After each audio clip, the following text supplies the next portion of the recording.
session of referee training. So, titingnan po natin ngayong araw po nito is back to the basics.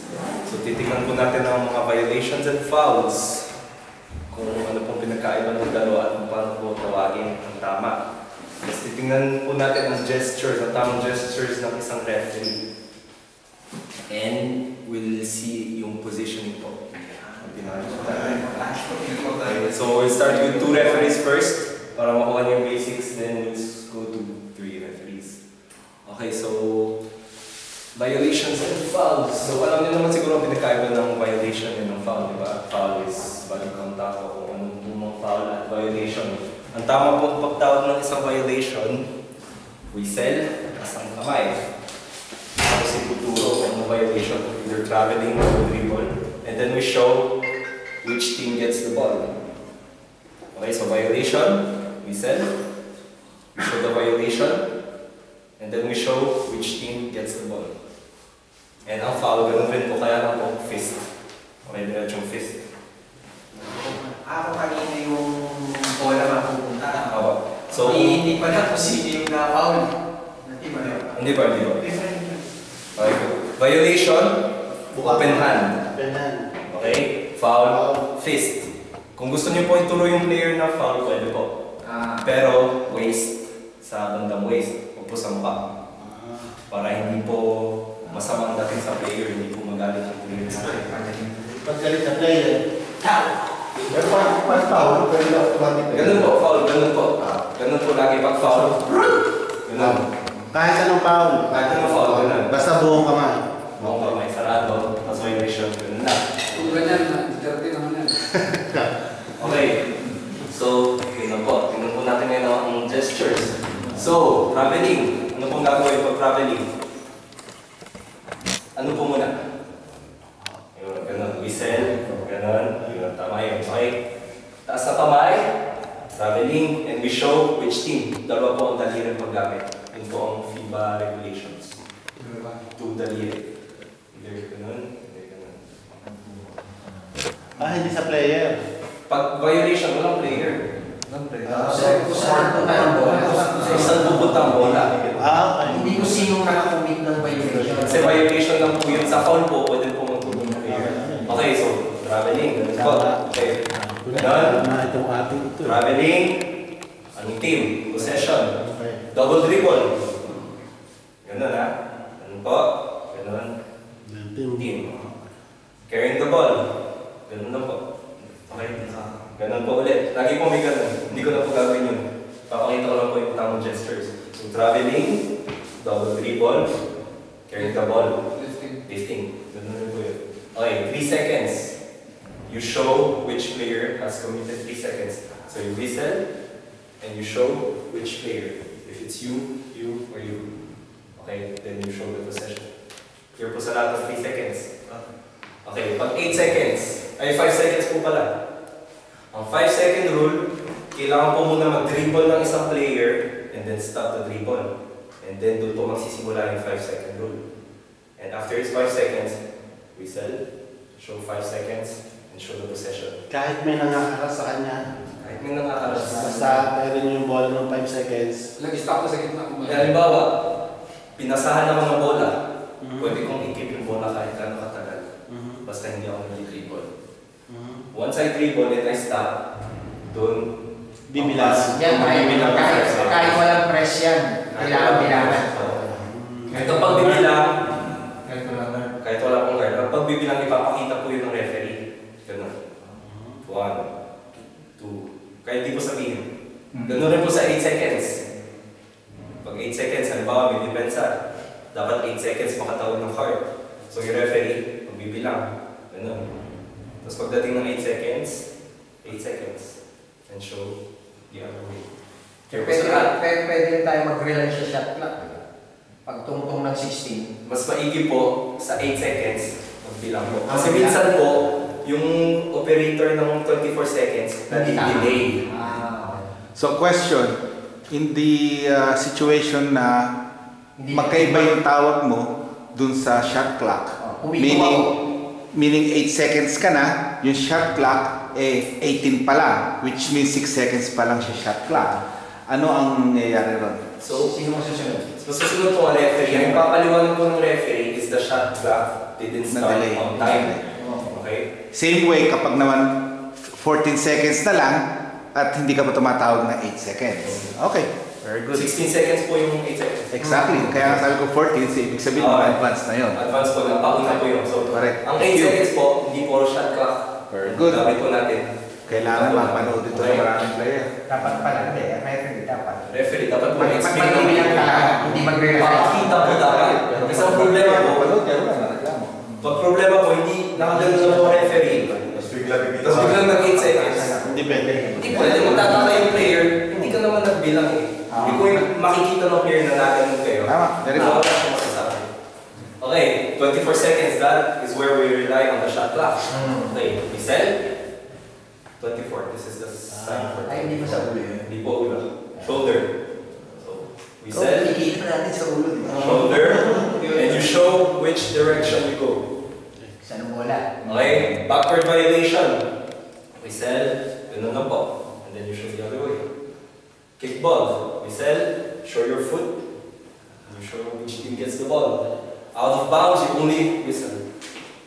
Wala. Hindi nyo na po kailangan i-show. Pwede nyo pong i-show pag halimbawa po napakan yung linya at hindi po kita yun na lahat. So ganun po, show nyo po. Then you show which directions. Kaya po pag show ng directions ng team, dalawang finger, kasi halimbawa po, nag-out of bounds na pagturo, one finger lang na nag-stepping. Kaya magiging 2 fingers kung which team gets the ball para clear sa player. Okay po? And jump ball. Okay? Whistle, jump ball. Alam niyo na po yun. Tapos you look on the arrow on the scoring table. Okay, and then show. Okay, now we're gonna go to gestures of fouls. Yan po ang dapat po maintindihan ko na lahat. So foul, yun po, ganun. You can show the player, but you're not obliged. Okay? Kung obvious naman po kung sino ang nakagawa ng foul, hindi nyo na po kailangan i-show kung sino yung player. So, call the foul. You will go to the scoring table. Okay? Dapat po, tama po ang gestures natin na maintindihan po ng scoring table at ng mga player kung ano ang naging foul nila. So, iba-iba pong types ng foul. Bali, hitting. Ganun po ang senyalis ng hitting. Okay? Hitting the arm or kahit ano po. Body foul. Obstruction. That's how you show obstruction. Okay? Using the elbow. Holding. Okay? Straight po yung arm. Dadalhin niyo po sa inyo. Holding. Pushing. Yun naman po. Dito po yung kamay. Pushing. Okay? And offensive foul. Hit your arm. And offense. To call an offensive foul, the fist goes like this. Okay? So, and double foul. Double foul. Halimbawa po, dalawang player na commit ng double foul. Alam niyo po yun, magkasabay na foul. Ganun po ang tawag. Hindi ka ng diretsong ganun. Hindi, substitution po yun. Diba? Ganun po. Yung whistle po, kahit hindi niyo po agad nasabihin double foul, whistle. Okay? Kasi nakita niyo po may foul, may time po kayo mag-isip pa mula dyan. Okay? You're not obliged to say agad kung ano po yung naging foul niyo. Pwede po kayo mag-isip, kaya you have to whistle first. That's why you go to the scoring table, you have the time to think which foul the player has committed. Okay? Double foul. Kaninang bola. Pag double foul, titingnan po natin yun sa second session. Okay? So, ngayon po ang tamang pagpunta sa scoring table. So, we call the foul. You go to the scoring table and you will first tell anong number ng player using your hands, not your mouth. Okay? Number 1, number 2, number 3, number 4, number 5, number 6, number 7, number 8, number 9, number 10. Okay, madali lang po yun, di ba? Now, how do you call 11? We only have 10 fingers. Yan, ganun. 11. Okay? 11, 12, 13, 14, and 15. Now, how do you call 16? 16. Diba? Mas lamang yung... 1, 6. Mas lamang yung... Yan. 1, 6. 16. 1, 6. Okay? Dapat Back of the head first. First committee, no? Ha? Scorebook. Kasama rin. 1, Dapat alam nila. Yan. 6. 17. 17. Hindi, 17. 1, 7. Sabog yan. Okay? 17. 1, 1, tsaka 7. 7. Okay, simple lang po. Basta itong 10. Itong 10. Hindi, 10 po. Ganun. Saan ibig sabihin? Ito yung 10 pagka may kasunod na. Ay, 12. Ganun po. 32. Ah, well. 32. Magkano mabas na? Last na single digit, yung palm, nakaharap sa ano, sa tao. Yun ang nakita ko sa kanya. Okay? So yung fist and palm nakaharap sa tao, single digit yan. Umamit ka na ulit. Pag 11 po, ganun ha. Isang fist at isang 1. 11. Isang fist, isang 2. 12. Ano po to? 15. Okay, ano po to? 16. Ito po, ano po? 24. Yun, ano na po kasi? May 36 po number, di 3, and then 6. Ay, 69. 69 po. 6. Sinabi mo ka sa akin. Sabi ni Rao. O, gets mo mga lahat. Pero pag, hindi nahirapan yung mga pwede mo na siguro ito, hindi pwede yung... Kasi, Ano pa? Pwede mo turo yung ano? Oh, yung power. Hindi. Ituturo niyo, pwede niyo may turo, pero sa scoring table, you will say it after. Has to be clear for the scoring table. Pero hindi talaga pwede mo Pwede po, pero it's better that we use our hands. It's more clear. Pwede na lang ito sa ating mga player pag may tumitin na pa. Taas na naman. Pero you will still show the number. Okay, as a referee, Obligation sa referee na siya number. obligation yun. Kasi po, limbawa po, ituturo niyo po sa scoring table. Yun po. Alin dun. Okay po. So it's more clear if you use your hands to show the number. So after you show the number, you show which foul he has committed. Is it a body contact? Is it holding? Is it hitting? Is it pushing? Number muna. Bago yung... Okay. Number first. Number first, bago ang type of foul. So you call the foul. Let's say number 6, holding. And you show which team gets the ball. Or if it's a free throw, you show 2 shots. Okay, let's recapitulate. Foul. You go to the scoring table. You show number 6, holding 2 shots. Or 6, holding their ball or their ball. May tanong ako sa about sa Christians. Kung ikaw players nasa loob ka, ikaw may hawak ng bola. Anong pareho ba sa tawag din na yung players na walang hawak ng bola sa Christians? Okay, yun po ang titingnan rin po natin sa next session. Okay, yun po yung mga Indian rules. sa malalaki pa. Basics po muna tayo ngayon. Basics po. Okay, so clear po ang pagtawag ng foul. Clear po ang pagtawag ng foul. Halimbawa, okay, may foul. Ano po ang foul? Foul. Okay. Number 11. Ano ba 11? 11.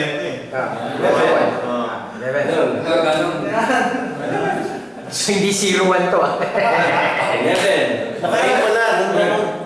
Body contact. Yun. And 2 shots. Okay, so ganun po. Foul. You show the number 15. Tatalino ng mga Hitting. And you show either this way, 2 shots, 1 shots. Ganun po. Ayun po. Card, yung 0-0, ganyan. 0-0. So 0-0 po. 0 lang po yun. Isa lang. Kung 2-0 ang number niya. 0 rin lang po. 66. That's the same thing. 0 rin lang po. Tanggalin ko na yung 0 pala. Hindi, pwede po 0-0 sa uniform. Pero sa scoring table, 0 lang yun. Okay po, pag halimbawa, end 1. Okay? There's a shot, foul, the basket goes in. Okay, foul. You show. Counted. Okay? 2 fingers. Foul. Counted. wala yung finger. Wala yan. 2.8. Foul. Counted. You go to the scoring table. You show. 2 counted. Okay? And then you show the number, you show what type of foul, and 1 free throw. Okay, clear po sa lahat? Hindi pwedeng tumakbo yung para and one. Gusto nyo po, wala po problema.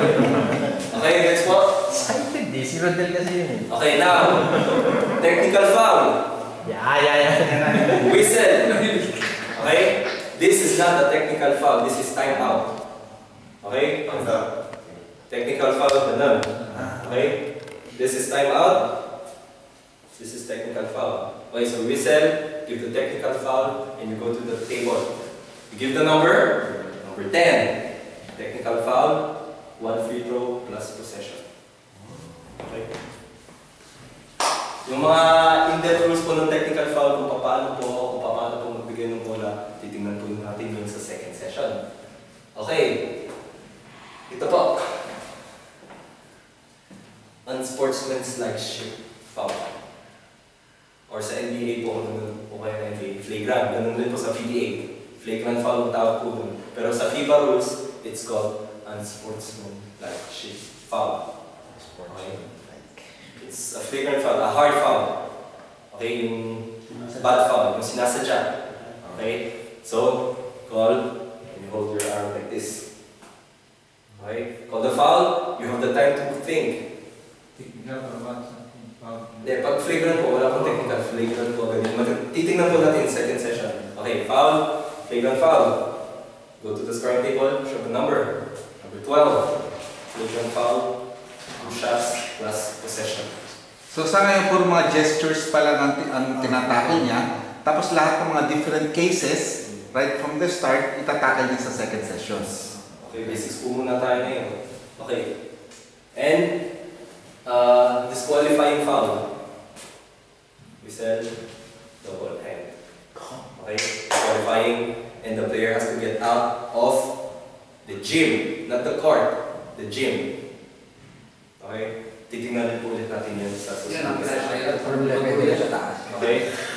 But as a referee, our job is not to disqualify players. Our job is to do our best so they don't act they don't act bad na kailangan natin i-disqualify. Hindi makaabot sa gano'n. Tayo po, ang goal po natin, hindi po dapat makaabot sa gano'n. We have to control the game. Okay? Napakaganda rin sinabi niya, hindi rin tayo police, hindi tayo nanguhuli ng masamang tao dyan. Hindi rin kami na sabak sa... Ang purpose lang dyan, yung ma-maintain yung discipline para walang conflict sa dalawang team. Control. Okay, ganun po. Ang rule po kasi ng isang referee, yung nga po sinabi ko natin sa Sunny, is to control the game. Okay? We're not police. Okay. Now, nag-guess yun na po ang mga gestures. O you still have questions? Don't hesitate if you have.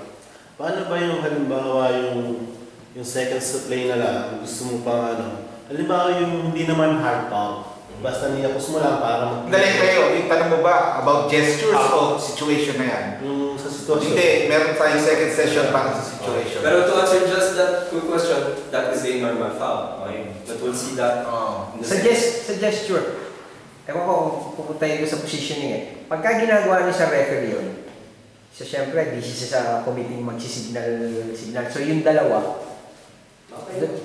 hindi, anong gagawin nila? Let's say kung alam na They will switch. So sila sa positioning niya. Positioning na po yan. Okay, we will start first with 2 referees. Because 3 referees is really complicated. Okay?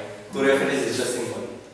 Pero itatakan natin yung Yes. kasi in case natin yung Yes. referees lagi. Okay, thank you. But we still gonna do this because it's the basics. Of course, thank And you. if, Kailanganin dalawa lang. and if halimbawa po, we don't know, yung isa kong referee hindi available, Tama. we have 2 referees, you know how to handle the game Galing. by 2 referees. So, how to start the game? Before jump ball, the first referee will be the one who tosses the ball. Okay? The other referee will be sa side po ng scoring table. So bago po mag-start ang game, the referee on the scoring table will ask if everything is okay. Kung handa na po lahat.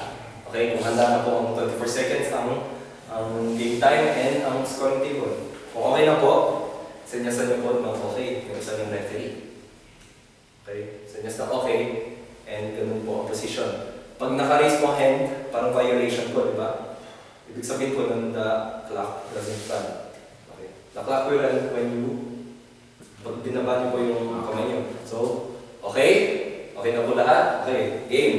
So, toss. Okay, yun na po yun. Yun po ang magsimula. Importante po sa referee na nag-uusap. Okay, now, how do you position yourself? Pagka-jump ball.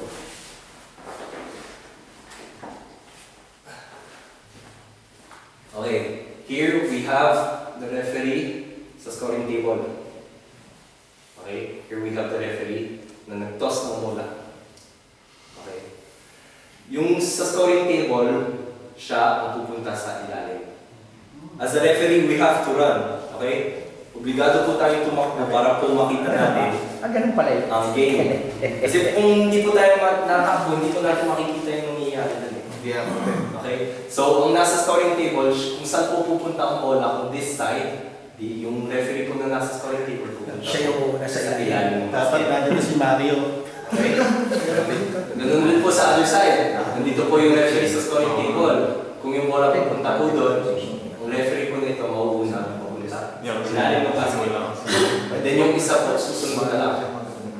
Okay? Gets po na lahat.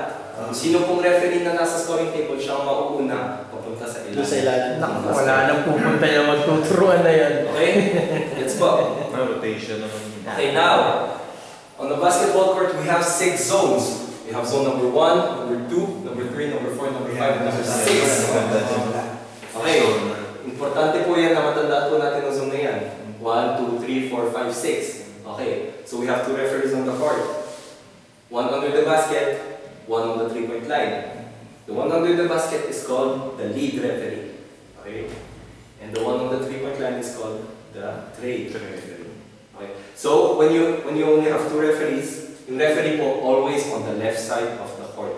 Kung saan po sila nakatingin. So if I'm looking that way, I'm on the left side of the court. Diba po, nandito po yung trade referee, dito po siya pupwesto sa zone number 1. Kasi pag nakatingin po siya doon, di ba po pag naglalaro dito po.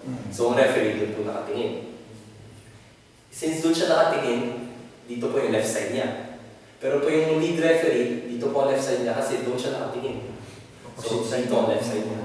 Okay, gets po. Always on the left side of the court. Okay, so diagonal. Vision po. Okay, gets po. Ayan, pwede kayo magtanong dyan kung meron hindi kayo naiintindihan sa horizontal na yan, diagonal na yan. Okay po. So, ano po tawag sa referee na nandito? Trade Referee, di ba po? Medyo malabo po eh. Okay, Yung shake, kita yung shake. Okay, we have one player here, we have another one here. Okay? And the referee is in between. Okay? Pwede pong dalawang tao dito. Kahit sino. By the way, Carl, kaya mo palinawin pa? Can you try? Para rin sa camera. Lagi na kailangan natin. Pwede mo rin ibaba ka siguro. T-shirt ka kasi. Para pumatay sa'yo ng konti. Gano'n na rin? O talaga matanda talaga mata natin. Yeah, okay na.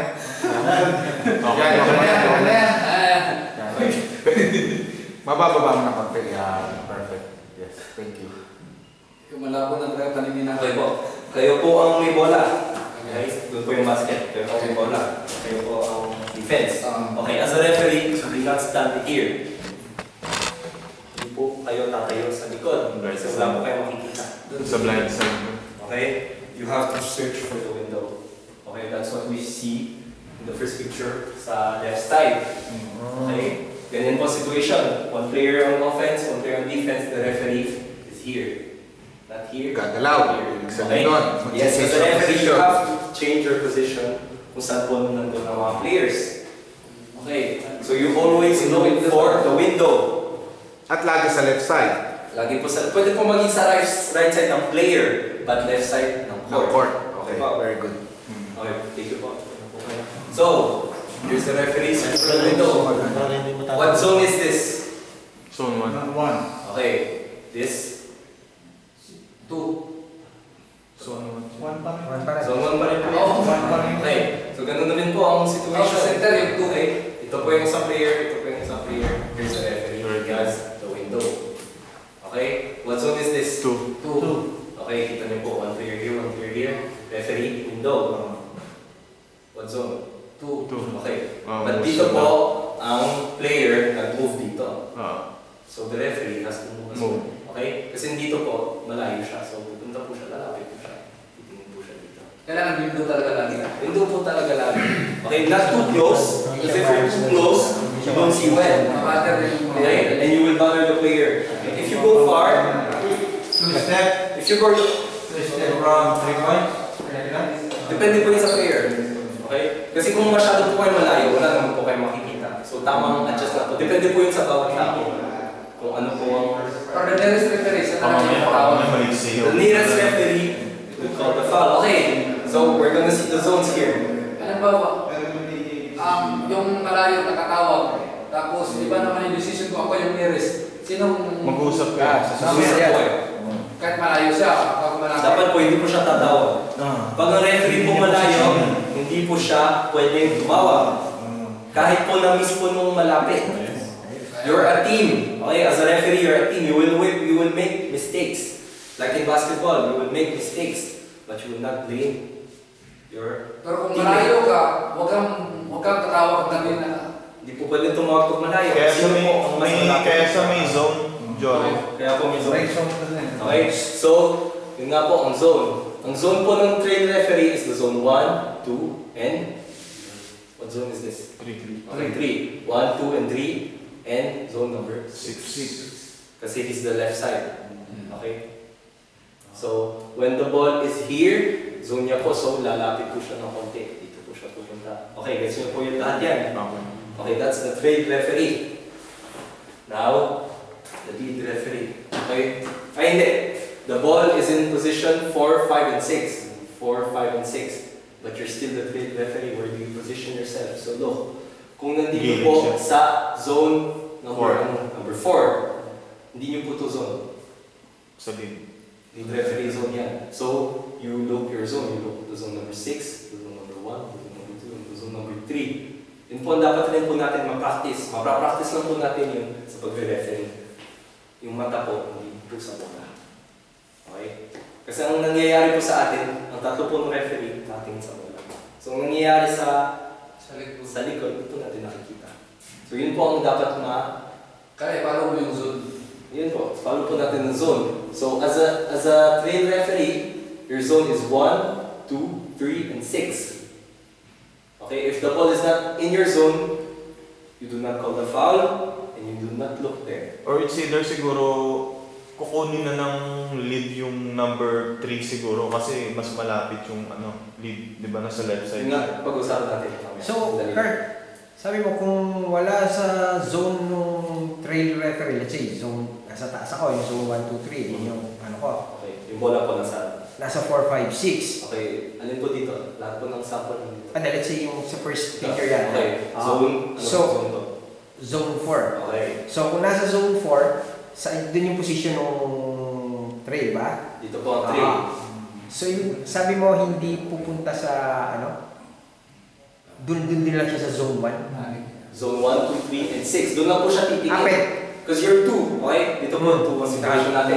You have to trust your other referee. You're a team. So, anong focus mo sa anong focus mo yung anong zone ang titignan mo? 1, 2, 3, and 6. Kahit po wala po yung bola doon po lagi kayo nakatingin. Kasi we always have off-ball screens.